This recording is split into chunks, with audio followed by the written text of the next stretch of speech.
There's been a naval base here in Sheerness since the Tudor period, because of course the northwest tip of the island was very important strategically. The dockyard was enlarged in the 17th century under the stewardship of figures such as Samuel Pepys, and the lion that sits outside the superintendent's house dates from that period, one of the only fragments from the pre-19th century dockyard that survives. This entire dockyard was redeveloped in this grand project of the early 19th century, with these great engineering feats that created the great basins for boats and the other structures which served the most modern dockyard as it was then in Europe. After the dockyard closed, there was a spate of demolitions, but many beautiful buildings do survive, including this residential quarter, comprising Naval Terrace, and behind us in the dockyard another great terrace of houses, and also the Superintendent's House, all great works of architecture from that period. And then of course there is the church, which served the officers in the dockyard, and our project is to bring that church back to life.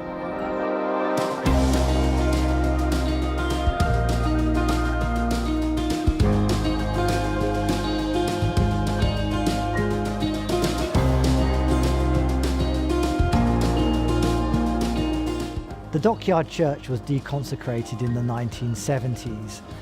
It then served as a sports hall and a local facility before the fire in 2001.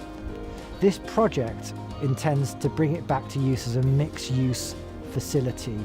So we're looking at various elements of activity which will inhabit the restored church itself.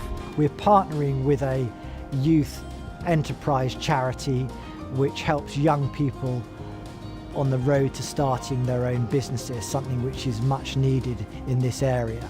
But perhaps most excitingly, we are giving a permanent home to the great dockyard model, one of the wonders of 19th century British architecture, one of the largest models of its kind ever made.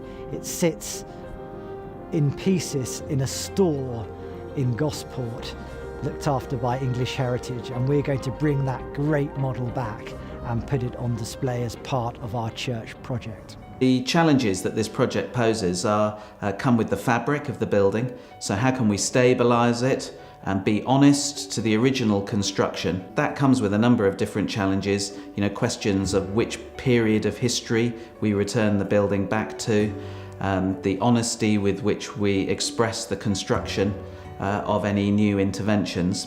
The challenge of preserving the heritage but at the same time giving new life is one which requires a lot of careful thought and investigation. When the building's finished, our big hope is that it is brilliantly relevant to people who live in Sheerness, and that it becomes, obviously a beacon to the community, but just actually more practically than that, a place that people just enjoy using on a day-to-day basis. I think it'll have a huge effect not just on the community but on East Kent. There are lots of people in East Kent who've never been to Sheppey and don't realise that here is this jewel of a church which is a staggering scale. It's more like a church in a city like in Edinburgh or Glasgow, and it's an amazing building. This kind of thing isn't cheap. We've got a grant from the lottery fund, a fantastic grant of 4.8 million, which is pretty staggering, and we've got to raise another 3.5. We had an open day in the summer in June 2016, and we didn't think that there'd be lots of people, and we were staggered. There were queues of people turning up to look around the church of all ages, and there was one particular group of people who I remember very clearly. They had got married here and they'd come back. They were living in South Africa and they happened to come back to Sheppey that day, and they were with their bridesmaids, and it was probably like 50 years since they'd got married. It was very moving for them to come back and to see that the church was about to be saved. And that, to me, was a great indication of the great affection that people on the island feel for the church. Sheerness is one of the top in the list of deprived areas in the country. There isn't a great deal here. I found, as an ex-borough councillor a few years back, We desperately need in Sheerness some good places like this that are open to the community for people to come to for meetings or maybe small consultations, things like that. At times it seemed quite daunting, but we are all convinced that we can do this. But we do need the money to get it off the ground. With your help, we can secure this architectural treasure for future generations to enjoy, to serve the local community, and to provide a great home for the new dockyard model.